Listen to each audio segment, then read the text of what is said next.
जैसे ही उसने पीछे हटने के रास्ते पर काले बादलों जैसे धूल के कणों के झुंड देखे, जानवरों को काबू करने वाला घबरा गया और दबी हुई आवाज में गालियां देते हुए भागने लगा।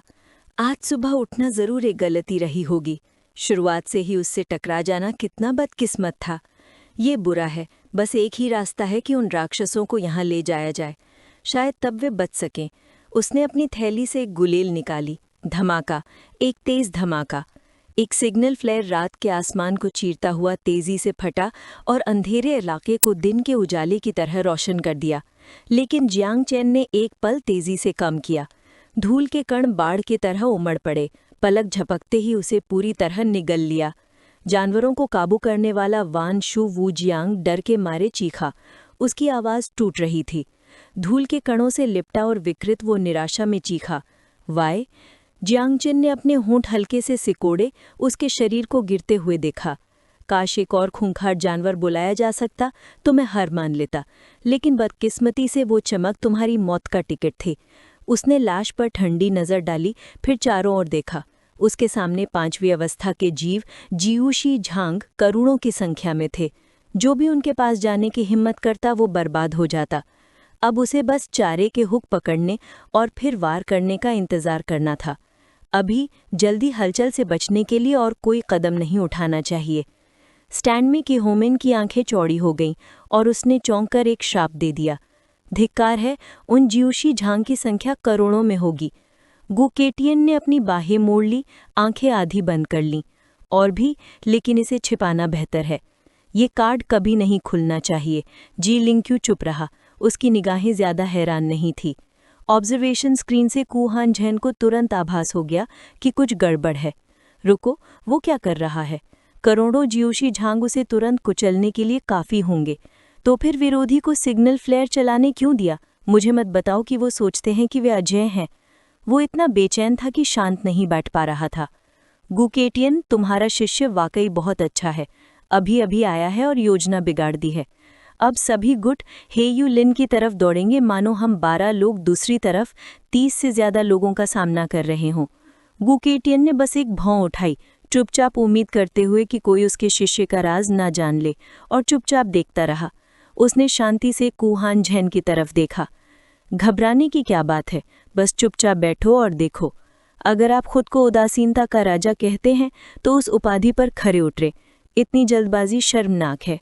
जी लिंक्यू ने अपनी आंखें हल्की सी बंद करते हुए धीरे से हंसते हुए कहा, देखो, जियांगचिन तुम सबके लिए एक बढ़िया एपेटाइजर तैयार करेगा।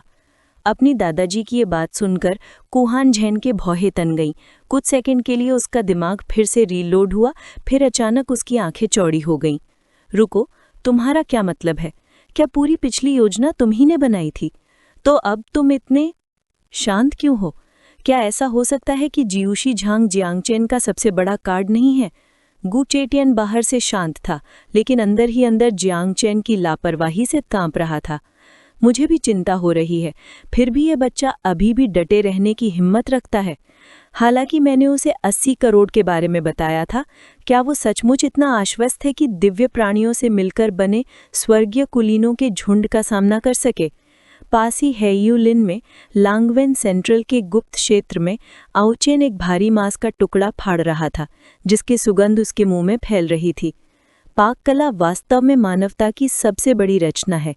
यह अफसोस की बात है कि इस प्राणी का दिल और जिगर मनुष्यों जितना अच्छा नहीं है। कुछ सोचते हुए वो दुष्टता से मुस्कुराया। अगर ये झेनहाई वांग का दिल और जिगर होता तो उन्हें भूनना निश्चित ही एक उत्कृष्ट कृति होती। जब सिग्नल की चमक आसमान में चमकी तो उसने तुरंत मांस की सींग नीचे फेंक दी। उसकी नज़र सिग्नल के स्रोत पर टिकी रही। जियांग चैन, तुम्हारा पर्दाफाश हो गया है। उसके मुंह के किनारे एक ठंडी मुस्कान भर आई। उसकी आंखें चाकू की तरह तेज थीं।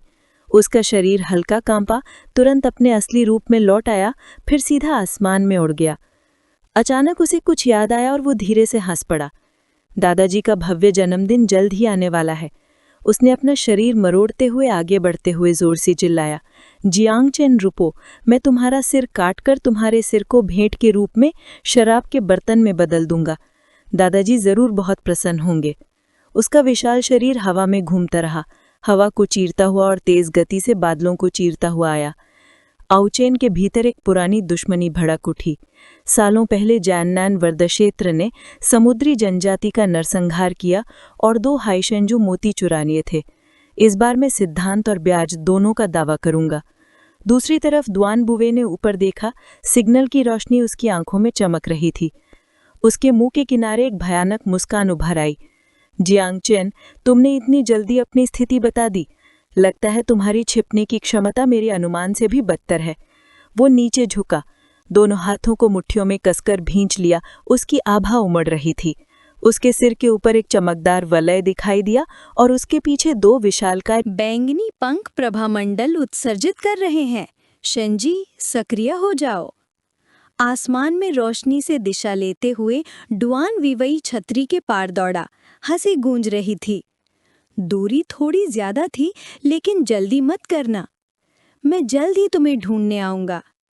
सिग्नल की चमक ने आसमान को रोशन कर दिया, जिससे सैन दाव से कोई खिलखिलाकर हंस पड़ा। हाँ, तुम्हारा जेनहाई वांग बेनकाब हो गया है। फेंग वूजी को नाराजगी से भौएं चढ़ाते देखकर वो और भी खुश हो गया। फेंग वूजी ने ब्लेड की तरह ठंडी नजरों से देखा, जबकि दूसरा बोला, निश्चिंत रहो, मैं तुम्हें भागने नहीं दूंगा। उसकी दिलचस्पी और बढ़ गई। भले ही तुम सुशुन बंग में 5वें स्थान पर हो और मैं 15वें, तुम्हें मारना अनिश्चित हो सकता है, लेकिन तुम्हें रोकना ही काफी है। जरा रुको, तुम्हारा जेनहाई वांग। उसकी बात पूरी होने से पहले ही उसका पूरा शरीर चमकते धागों से कसकर लिपट गया, मानो किसी ने उसे बांध रखा हो। कसने वाले बल से उसकी सांस अटक रही थी। फेंग वूजी ने हल्की सी भौएं चढ़ाईं और सरकते हुए आगे बढ़े और ठंडे स्वर में बोले, बहुत शोर है। कुछ ही क्षणों बाद धागे उसके शरीर को चीरते हुए निकल गए और टोफू जैसे मुलायम मुलायम मांस का ढेर बन गया। फेंग वूजी ने तुरंत गति बढ़ा दी। लिंग सानवई बू का प्रदर्शन करते हुए सीधे हे येलिन की ओर दौड़ पड़े। जियांग चेन, मैं आ रहा हूँ। जानवरों को काबू करने वाले के हाथ से सिग्नल फ्लेयर के फटने की आवाज ने तुरंत सभी गुरुओं को हे येलिन की ओर खींच लिया। शुरुआत के मुश्किल से 2 मिनट बाद स्थिति जीवन मरण के युद्ध क्षेत्र में बदल गई थी।